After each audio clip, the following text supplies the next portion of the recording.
இந்த சைடில் ஒரு 7 செடி இருக்குது. அதை நான் உங்கள்கிட்ட காமிச்சதே இல்லை, இப்போ காமிக்கிறேன். இது கல்வாழை. இது என்னென்னா கனகாமரம் மஞ்சள் கலரில் பூக்கும். வச்சு 1 வருஷத்துக்கு மேலே ஆகுதுங்க. சைடெல்லாம் பிடிச்சிருச்சு, பூவே காணும். எங்கள் வீட்டில் இதுக்கு ஒரு ஆணி அரைஞ்சி விடு, ஷாக் ட்ரீட்மெண்ட் கொடுத்தா தான் இது பூக்க ஆரம்பிக்கும்னு சொன்னாங்க. அதை ஒரு நாள் பண்ணணும். கிர்னி பழ விதை எல்லாத்துலேயும் போட்டு இதுலேயும் வளருது. இதில் ஆனால் நான் வந்து ஆக்சுவலி மல்லிகை தான் வச்சேன். மல்லிகை குச்சி மட்டும்தான் இருக்குது, இன்னும் வளர தளிரையும் விடலைங்க. மண் சரியில்லையா என்னன்னு தெரியல. ஆனால் மல்லிகை தான் வளரல. அதில் போட்டிருந்த மற்றபடி உள்ள எல்லாமே தன்னால் வளர்ந்துருச்சு. இது வந்து மருதாணி கூட மயில் மணிக்கும் அதோட ஜாயின் பண்ணி வளர்ந்துருக்கு. கொடி வந்து இது மேலே பட்டு வளர்ந்துருக்கு. இதுவும் டப்பாவில் தான் வச்சுருக்கேன். இந்த கல்வாழை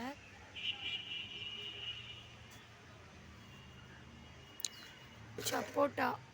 இந்த சப்போட்டாவில் அதிகமாக பூ பூக்குது, காயே வரலை. டப்பாவில் தான் வச்சுருக்கேன். பூ நல்லா அழகாக பூக்குதுங்க. ஆனால் சப்போட்டாவோட பூ, ஆனால் காய் இன்னும் காணும். காய் போட்டால் உங்களுக்கு அப்டேஷன் கொடுக்குறேன். லெமன், இதுவும் பூச்சி தாக்குதல் அதிகமாக இருக்கும். பட்டர்ஃப்ளை வந்து உட்காந்து கூட பார்த்துக்கோங்க, இலையெல்லாம் சாப்பிட்டு போயிடும். இந்த தடவை தான் இலையை சாப்பிடாம எப்படியோ பாதுகாத்து வச்சுருக்கோம். ஒரு தடவையாக பூ போட்டு காய் காய்ச்சிரும்னு பார்க்குறோம். இது முள்ளு தாங்க. 2 நாளுக்கு முன்னாடி எங்கள் வீட்டில் உள்ளவங்க கண்ணில் குத்திடுச்சு. இது பக்கத்தில் பார்த்து தான் போகணும். முள் அதிகமாக இருக்கும். டப்பாவில் தான் இருக்குது. முள்ளாக தான் இருக்கும். லெமன் ஃபுல்லாக முள் தான்.